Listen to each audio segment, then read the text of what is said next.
Just trying to relax, and all I can hear is the pump. Can you hear that? I can hear it clearly from here. Now let's go take a look at this pool pump. I have another pool pump that I will swap it with, a pool pump that is much quieter than the one that we're hearing right now. Let's go take a look, and we'll be able to see how it sounds. All right. Now this noise is quite annoying. We got to get rid of that. Let's see. Some easy reasons, which this is most likely not the case with this one because the high-pitched noise really seems to come out of here inside. Now, sometimes the noise can be because of a clogged filter. So if you have a pool, you already know this. You just well, I can show you. Ooh, the water's hot. Come on. There we go. Now it is a little bit clogged. So first easy fix would be to just unclog that and clean it up. There we go. It can make noise when it is clogged like that. Ooh. Because of the restriction of water flow. I'll go turn that back on, see if it made any difference. I doubt it did. And that is not the reason why it is making the noise. If your pump is making a lot of noise, especially vibrational noise, just place your hand right on the pump and press down. And if that makes the noise stop, or at least lessens the noise, it's just meaning that the pump is vibrating and it's causing the noise because of the surface that it's on. Usually pumps comes with a piece of foam underneath it that prevents it from vibrating, but it doesn't really work that well. So adding something underneath it to deaden the noise like a rubber mat does a pretty good job. Also, if you have some sound deadening material for vehicles at your home right now, you can also use a piece of that, place that under the pool pump, and that will work very well at absorbing the noise. Video right up there will show you exactly what I'm talking about with the sound test. So to check the impeller inside the pump, that is the last thing that I would do that is DIY. It's quite a simple process. Once you take out all the nuts and bolts, then you can separate the pool pump from the water basket and take a look at the impeller.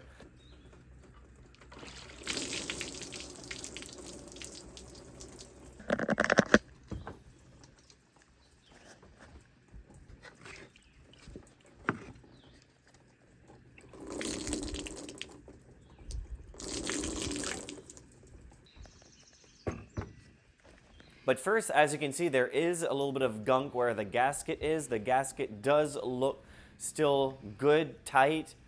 I'll take it off and we'll just clean that gunk out, and then we'll check the impeller to see if there's anything obstructing it. So we'll check the impeller, and as you can see, it's turning pretty freely, and there doesn't seem to be anything stuck inside the impeller that would impede it from turning. So now all that's left really is inside, what's inside. And for this, you'll need different longer sockets to take this apart.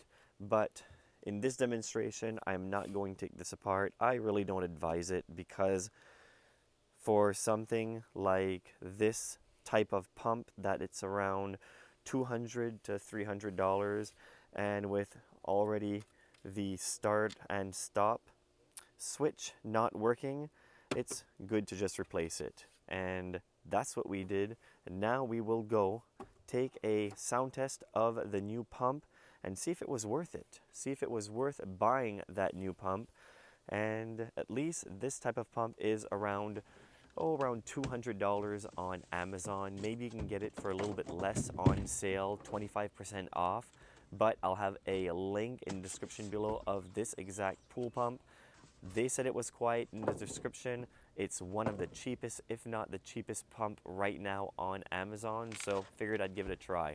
Even if I buy a $500 pump, it seems, it only lasts around 2-3 years max. So figured I'm gonna try one that is about half that price. And now it's time to hook it up and to take a sound test of the new pump. We'll take a sound test just like last time right beside it, and I'll take a sound test up on the couch.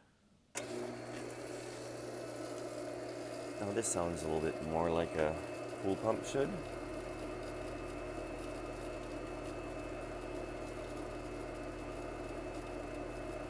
That is quite a difference from the old one. At least we don't have that high-pitched winding noise that can drive anybody crazy. Alright. Now this noise is quite annoying. The thing is, if you can't really afford a new pump, or you can't afford to fix the old pump, have somebody open it and change the bearings, then another thing that you can do to reduce a little bit of the noise is to have a enclosure. Now, of course, we don't want a complete enclosure because then it would overheat. But having a partial enclosure like an A-frame, you still have airflow on each ends, but you have that piece of material that blocks some of the sound waves from going up top.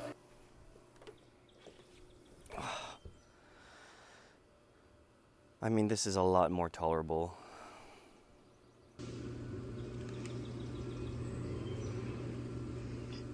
I mean, what we're hearing is the garbage truck. So if you want to see another video about how to make a pool pump a little bit quieter and for basically no money at all, watch the video right there. I made that one last summer and I think you'll like it. Thank you very much for watching. Until next time, assuming you've subscribed.